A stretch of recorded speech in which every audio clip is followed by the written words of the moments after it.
آج کا قصہ حضرت علی سے ہی متعلق بغیر کسی تمہید کے آغاز کرتے ہیں۔ حضرت علی کے پاس ایک دفعہ یہودیوں کی ایک جماعت آئی اور جانتی تھی کہ معلوم تھا کہ سرکار دو عالم صلی اللہ علیہ وآلہ وسلم علم کا شہر ہیں، علی دروازہ ہیں، انا مدینۃ العلم وعلی بابھا۔ تو یہ اپنے طور پر یہ سوچ کر آئے تھے کہ اگر کسی طرح ہم نے، یہ نادان یہ سوچ کر آئے تھے، کسی طرح ہم نے اگر ان کو، حضرت علی کو علمی بنیاد پر شکست دے دی تو اس سے مسلمانوں پر بہت غلط اثر پڑے گا۔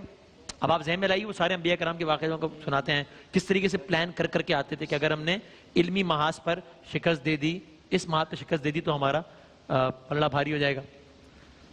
تو بہرحال یہ جماعت بھی یہی سوچ کر آئی، کہنے لگے اگر علمی بنیاد پہ شکست دے دی ہر طرف ہمارا ڈنکا بجنے لگے گا۔ منصوبہ بنایا، اور منصوبہ یہ بھی بنایا کہ ہم نہ صرف سوال کریں گے بلکہ ہم سوالات بھی ان کی کتاب قرآن نہیں، اپنی کتاب توریت سے کریں گے۔ اچھا جی، اور اگر حضرت علی علیہ السلام ہمارے سوالات کے جوابات دینے کے لیے تیار ہو گئے، بس صرف وہ حامی بھر لیں کہ ہمارے سوالات کے جوابات، وہ کہیں گے ہاں میں دے دوں گا تمہارے سوالات کے جوابات، تو ہم جیت جائیں گے۔ کیسے؟ اس لیے یہ ان کی لاجک کہ بہرحال حضرت علی سرکار دو عالم کے ماننے والے ہیں، سرکار دو عالم اللہ پر، سرکار دو عالم پر قرآن نازل ہوا ہے، تو حضرت علی سے جب ہم سوال کریں گے توریت سے اور ہم کہیں گے جواب بھی توریت کے حوالے سے دیجئے، تو پھر کیسے دے سکیں گے؟ یہ تو شرط لگا دیں گے نا ہم، اس کے جواب نہیں دے پائیں گے وہ۔ تو بس وہ لوگ، ایک شخص تھا، نام روایت میں آیا راسل جالوت اس کا نام تھا، اس کی قیادت میں یہ وقت حضرت علی کے پاس آیا، کہنے لگے اے علی ہم نے آپ کے علم کا شہرہ بہت سنا ہے۔ حضرت نے فرمایا اچھا تو پھر کیا اس کی تصدیق کرنا ہے ہوگی اپنے طور پہ؟ انہوں نے کہا ہم چند سوالات کرنا چاہتے ہیں، توریت سے کریں گے، اور اگر آپ نے سب کے سامنے، تنہائی میں نہیں سب کے سامنے ہمارے سوالات کے جوابات دے دیے ہم آپ کو باب العلم مان لیں گے۔ اچھا، حضرت علی مسکرائے، ٹھیک ہے منظور ہے، جہاں سے چاہو جیسے چاہو سوال کر لو، کیا بات ہے، ہر سوال کا جواب مل جائے گا۔ کیا بات ہے مولا جی، سبحان اللہ۔ اور اس گفتگو میں ساتھ رہے گا، آخر میں دیکھیے گا کہ یہودی عالم کا ان سوالات سے متعلق سوال اور حضرت علی کا ان سوالات سے متعلق جواب، وہ آخر میں رہے گا ہمارے ساتھ۔ تو حضرت علی نے بھی ایک بات کہی، کہا دیکھو تم اپنے طور پر یہ سوچ کر آئے ہو نا، ہمیں الفاظ ظاہر ہے ہمارے مفہوم کہ دیکھو بظاہر تمہارے یہ بہت بڑا چیلنج ہے نا، تم بہت بڑی ایک بات لے کر آئے ہو، لیکن اس کے باوجود بھی ابھی میں نے تم سے تمہارے سوالات کے بارے میں پوچھا نہیں ہے، حامی تو بھر لیے لیکن سوالات نہیں پوچھے میں نے بھی، کیا ہے اگر میں تمہارے سوالات کے جوابات دینے میں کامیاب ہو جاؤں تو اسلام قبول کر لو گے؟ کہا بالکل قبول کر لیں گے۔ اس لیے اچھا اب ذہن میں یہ سوچ کر آئے تھے کہ یہ حامی بھر لیتے ہیں کہ اس لیے کہ سوالات کے جوابات دینا ممکن ہی نہیں ہوگا تو پھر اسلام قبول کرنا ہی نہیں پڑے گا۔ کہنے لگی جی اگر آپ نے جوابات دے دیے تو اس بات کی دلیل ہوگی کہ جس ذات سے آپ نے علم سیکھا ہے یقیناً وہ کوئی عام آدمی نہیں ہے بلکہ اللہ ہی کی طرف سے بھیجا گیا کوئی رسول ہے۔ معاملات طے ہو گئے، لوگ جمع ہو گئے، مجمع کی شکل میں ہماتن گوش ہو کر بیٹھ گئے۔ یہودی علماء جن کا سردار کا نام عرض کیا راسل جالوت تھا، سب کے چہروں پر مسکراہٹ پھیل گئی۔ ابھی معاملہ شروع نہیں ہوا اور ان کے چہرے پر فاتحانہ مسکراہٹ ہے۔ بے وقوف یہ بھول گئے تھے کہ سامنے فاتح خیبر بیٹھا ہے، بھائی کمال ہے، چہرے پر فاتحانہ مسکراہٹ لیے بیٹھے ہیں۔ تو یہودی عالم نے مجمع کی طرف دیکھا اور علم کے تکبر سے بھرپور لہجے میں پہلا سوال کیا۔ سوال جواب کے سلسلے کا آغاز ہوتا ہے۔ پہلا سوال، اے علی یہ بتائیے وہ کون سی چیز ہے جو خدا کے لیے نہیں ہے؟ خدا کے لیے نہیں ہے۔ سوال ہوا تو اس کو سنتے ہی مجمع کا ہر فرد بڑی گہری سوچ میں ڈوب گیا، اس لیے کہ مسلمان ہوں یا اہل کتاب ہوں سب کے نزدیک سارے کا سارا اختیاری اللہ کا ہے، اللہ مختار کل ہے، اختیار کل رکھتا ہے، مالک کل بھی ہے، تو یہ کیسے ہو سکتا ہے کہ کائنات میں کوئی ایسی چیز بھی ہو جو اللہ کے لیے نہ ہو؟ حضرت علی نے مجمع کی طرف ایک نظر دوڑائی اور راسل جالوت کی آنکھوں میں آنکھیں ڈال کر بغیر کسی توقف کے فرمایا، تیرا سوال ہے نا کہ وہ کون سی چیز جو اللہ کے لیے نہیں ہے، جواب ہے کہ وہ چیز شرک ہے۔ اللہ ہر قسم کے چھوٹے بڑے شرک سے پاک ہے، شرک اللہ کے لیے نہیں ہے بھائی۔ اللہ اکبر، کہا پاک ہے وہ وحدہ لا شریک ہے، کیا کہنے ہیں۔ مجمع نے حضرت علی کا جواب سنا اور بے ساختہ منہ سے واہ واہ نکلنا شروع ہو گئی. اگلا سوال، سوال نمبر 2. پہلے یہ بتائیے وہ کون سی جگہ ہے جہاں خدا ہے؟ جہاں خدا ہے. فوراً جواب دیا خدا ہر جگہ ہے. کہیں نہیں. اس سوال کا جواب آپ ہماری کتاب سے دیجیے. کہا اچھا. کہ پھر ایک کام کرو، تمہاری کتاب کے فلاں صفحے کی فلاں سطر کو دیکھو، ٹھیک، فلاں سطر کو دیکھو. کیا اس میں نہیں لکھا؟ تمہارے سوال کا جواب دے رہا ہوں. اس میں نہیں لکھا کہ موسیٰ علیہ السلام کے پاس ایک فرشتہ آیا، موسیٰ علیہ السلام نے پوچھا کہاں سے آئے ہو؟ تو اس نے کہا عرش سے قریب 7ویں آسمان سے آپ کے پاس حاضر ہوا ہوں. اتنے میں موسیٰ علیہ السلام کے پاس دوسرا فرشتہ آیا. موسیٰ علیہ السلام نے پوچھا کہاں سے آئے ہو؟ اس نے جواب دیا کہ میں زمین کے 7ویں طبق سے آپ کے پاس آیا ہوں. موسیٰ علیہ السلام نے پہلے فرشتے سے پوچھا 7ویں آسمان پر تمہارے قریب کون تھا؟ اس نے فرشتے نے جواب دیا میرے قریب میرا رب تھا. پھر موسیٰ علیہ السلام نے دوسرے فرشتے سے پوچھا، زمین کے 7ویں طبق سے آنے والے فرشتے سے پوچھا کہ تمہارے قریب کون تھا؟ کہاں سے آئے ہو؟ کہا میرے قریب میرا خدا تھا. پس معلوم ہوا بلندیوں کی انتہا ہو یا پستیوں کی جگہ، خداوند تعالیٰ ہر جگہ قریب اور موجود ہے. توریت سے جواب دیا. ظاہر ہے بلندی پستی ہم دنیاوی معنوں میں بات کر رہے ہیں، ہائٹ ہو یا پھر نیچے. اللہ اکبر. یہ وہ موقع تھا کہ حضرت علی نے فرمایا پاک و منزہ ہے وہ ذات جو کائنات کے ذرے ذرے میں ہے. اب یہ سننا تھا کہ علماء یہود اور مجمع سراپا سوال ہو کر حضرت علی کی طرف دیکھنے لگے. تب حضرت علی نے مسکراتے ہوئے فرمایا ہر چیز میرے رب کے قریب ہے، ہر چیز میرے رب کی دسترس میں ہے. تیسرا سوال، کہا کون سی چیز ہے جو خدا کے قریب نہیں ہے؟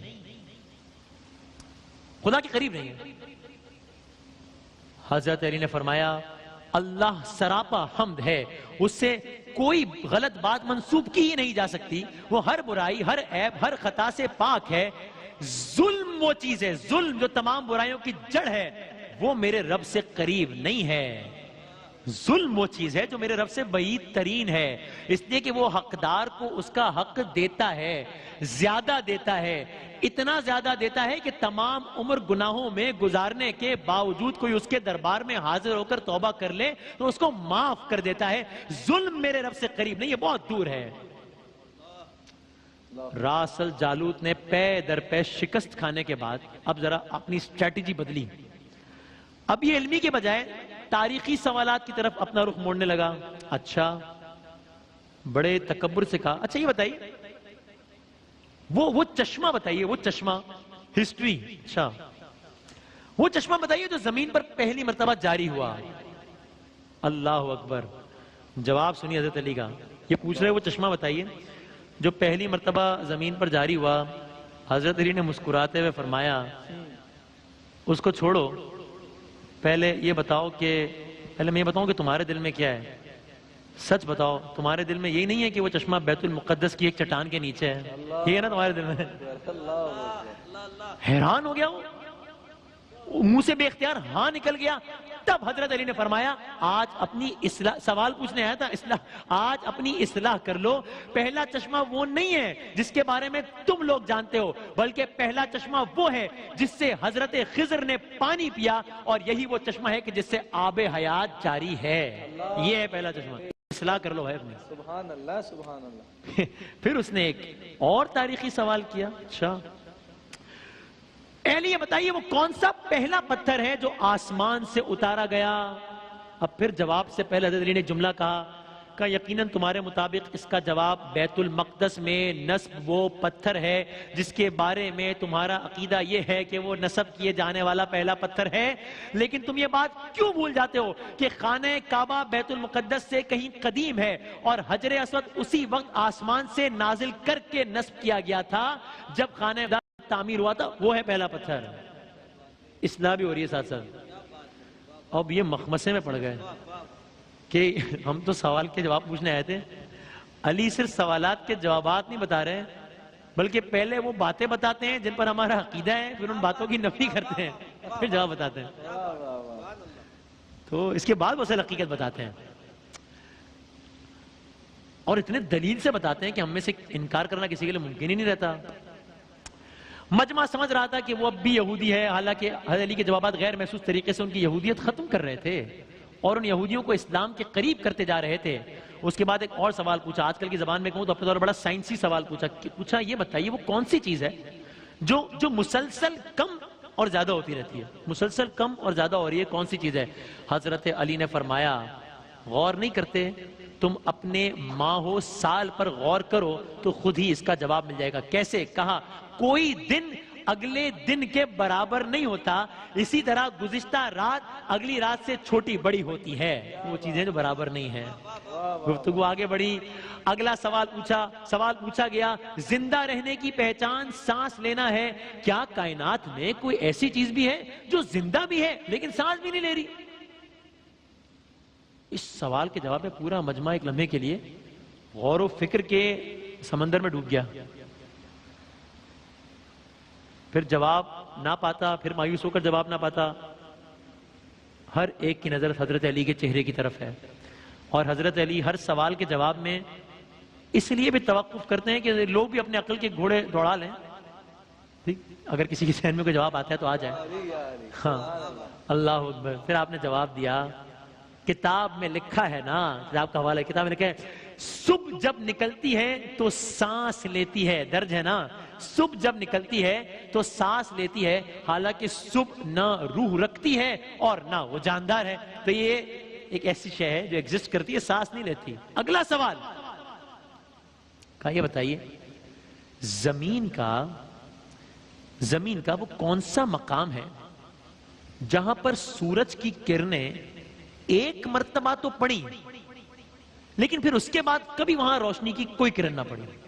عجیب، زمین کا مقام جہاں سورج کی کرنیں صرف ایک مرتبہ پڑی پھر دوبارہ نہ پڑی. حضرت علی نے فرمایا ہاں یہ سمندر کا وہ مقام ہے جہاں سے موسیٰ علیہ السلام اور ان کی قوم گزری تھی اور وہ اللہ کے حکم سے 2 حصوں میں تقسیم ہو گیا تھا. بس گزرتے ہوئے سورج کی کرنیں وہاں پر پڑی تھی، پھر اس کے بعد دوبارہ سورج کی کرنیں وہاں نہیں پہنچی. اللہ اکبر، اللہ اکبر، اللہ اکبر. اگلا سوال کیا وہ کون سی 2 چیزیں ہیں جو ہمیشہ غائب رہتی ہیں اور وہ کون سی 2 چیزیں ہیں جو ہمیشہ حاضر رہتی ہیں؟ فرمایا جو آسمان و زمین ہے نا ان کی طرف دیکھو، آسمان و زمین کی طرف دیکھو، وہ تمہیں کبھی غائب نظر نہیں آئیں گے، وہ ہمیشہ حاضر رہتے ہیں. اور موت اور زندگی کو ڈھونڈو، ان کے بارے میں تمہیں کبھی نہیں پتا چلے گا کہ وہ کہاں ہیں اور کب آ جاتے ہیں. اگلا سوال کون سی چیز ہے جس کا خالق خود اللہ ہے، خالق خود اللہ ہے لیکن اللہ اس کے بارے میں سوال کرتا ہے؟ عجیب، کون سی چیز ہے جس کا خالق اللہ ہے اور اللہ ہی اس کے بارے میں سوال کرتا ہے؟ حضرت علی نے بغیر کسی وقفے کے ایک کے بعد ایک جوابات دینا شروع کر دیے. فرمایا حضرت موسیٰ کے عصا کا خالق خود اللہ تعالیٰ ہی تھا اور اس کے بارے میں موسیٰ علیہ السلام سے سوال کرنے والا بھی اللہ تعالیٰ ہی تھا. قرآن مجید کی ایک آیت کا ترجمہ ہے اے موسیٰ یہ تیرے ہاتھ میں کیا ہے؟ تو یہ وہ چیز ہے جس کو اللہ نے بنایا، اللہ ہی نے اس کے بارے میں سوال کیا. اللہ اکبر. اگلا سوال، وقت میں تیزی سے آگے بڑھتا ہوں، پوچھا بیت اللہ کا طواف ذی حیات کرتے ہیں، جن کے اندر حیات ہوتی ہے وہ کرتے ہیں بیت اللہ کا طواف، یا وہ کرتے ہیں جن میں جو جن ہوں یا ملائکہ ہوں؟ نہیں، کیا کبھی کسی بے جان شے نے بھی طواف کعبہ کیا ہے جو جاندار نہ ہو؟ اس نے طواف کعبہ کیا ہے؟ حضرت علی نے جواب دیا ہاں کیا ہے. وہ کشتی نوح ہے کہ طوفان کے دوران جب وہ اس مقام سے گزری جہاں پر بیت اللہ تھا تو کشتی نے بیت اللہ کے 7 چکر لگائے تھے. بے جان چیز ہے اور بیت اللہ کا طواف کیا ہے. اللہ اکبر. بس اب گفتگو اپنے پیک پر پہنچ رہی ہے. اب ذرا گفتگو کا سوال و جواب کا سلسلہ دیکھیے گا. اب اس کو لگا کہ یہ تو کوئی بات ہی نہیں بن پا رہی. اب اس نے، جس کو میں اپنے الفاظ میں کہوں گا، اپنا ٹرمپ کارڈ کھیلا اپنے طور پر کہ اب یہ جو ہے نا، مطلب اب یہ آخری پتہ ہے اور اپنے طور پر یہ سوچ بھی رہا ہے کہ اب میں یقیناً کامیاب ہو جاؤں گا. کہا علی کچھ سوالات پوچھنا چاہتا ہوں، جوابات دیجیے گا. یکے بعد دیے رہے. کہا ہاں پوچھو. سوال جواب کا آغاز ہوا. پوچھتا ہے علی وہ کون سا ایک ہے جس کا 2 نہیں؟ کون سا ایک ہے جس کا دو نہیں؟ فرمایا اللہ ایک ہے جس کا دوسرا نہیں۔ پوچھا کون سے دو ہیں جن کا تیسرا نہیں؟ فرمایا دن اور رات دو ہیں ان کا تیسرا نہیں۔ پوچھا وہ کون سے تین ہیں جس کا چوتھا نہیں؟ فرمایا لوح قلم کرسی تین ہیں ان کا چوتھا نہیں۔ پوچھا کون سے چار ہیں جن کا پانچواں نہیں؟ فرمایا توریت، زبور، انجیل، قرآن مجید چار ہیں ان کا پانچواں نہیں۔ فرمایا کون سے پانچ ہیں؟ پوچھا کون سے پانچ ہیں جن کا چھٹا نہیں؟ فرمایا پانچ نمازیں ہیں، فجر، ظہر، عصر، مغرب، عشاء پانچ ہیں ان کا چھٹا نہیں۔ پوچھا چھ بتائیے جن کا ساتواں نہیں؟ فرمایا زمین و آسمان 6 دن میں پیدا ہوئے ان کا ساتواں نہیں۔ پوچھا وہ 7 بتائیے جن کا 8واں نہیں؟ فرمایا میرے رب نے 7 آسمان بنائے ہیں ان کا 8واں نہیں۔ پوچھا وہ 8 بتائیے جن کا 9واں نہیں؟ فرمایا عرش کو 8 فرشتوں نے اٹھایا ہوا ہے ان کا 9واں نہیں۔ پوچھا 9 بتائیے جن کا 10واں نہیں؟ فرمایا اللہ نے فرمایا، آپ کو یاد ہوگا، فرمایا اللہ نے فرمایا ہے حضرت صالح کی قوم میں 9 بڑے کافر سردار تھے ان کا 10واں نہیں۔ پوچھا اچھا وہ 10 بتائیے جن کا اب مجمع میں ایک عجیب و غریب کیفیت طاری ہو رہی ہے اور وہ یہودی عالم بھی سوچ رہا ہے کہ یہ تو معاملہ کہاں کا کہاں چلا گیا، لیکن سوال جاری رکھے ہوا ہے۔ پوچھا وہ 10 بتائیے جن کا 11واں نہیں؟ فرمایا حج کے موقع پر قربانی نہ ہو تو 7 روزے حرم میں 3 روزے گھر پر رکھنے کا حکم ہے، یہ ہو گئے 10۔ یہ 10 ہیں جن کا 11واں نہیں۔ پوچھا سوالات جاری رکھ رہا ہے۔ پوچھا وہ 12واں بتائیے جن کا 13واں نہیں؟ فرمایا سال کے 12 مہینے ہوتے ہیں ان کا 13واں نہیں۔ کہا وہ 13واں بتائیے جن کا 14واں نہیں؟ فرمایا حضرت یوسف علیہ السلام نے جب خواب میں دیکھا تھا تو دیکھا تھا کہ اس میں 11 ستارے، سورج اور چاند کو دیکھا، یہ 13 تھے ان کا 14واں نہیں۔ کیا بات ہے، سبحان اللہ سبحان اللہ سبحان اللہ اللہ اکبر، اللہ اکبر، کیا اللہ اکبر، سبحان اللہ سبحان اللہ۔ یعنی میں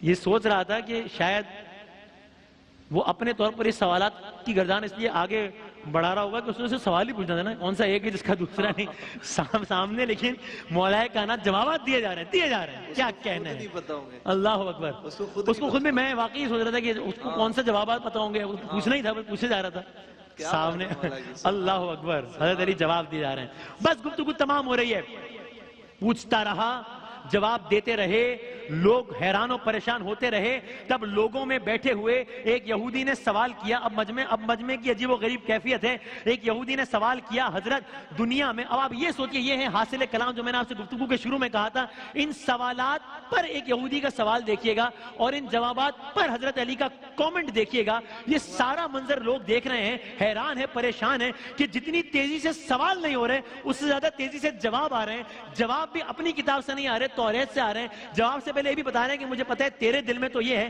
لیکن اصل جواب تو یہ ہے۔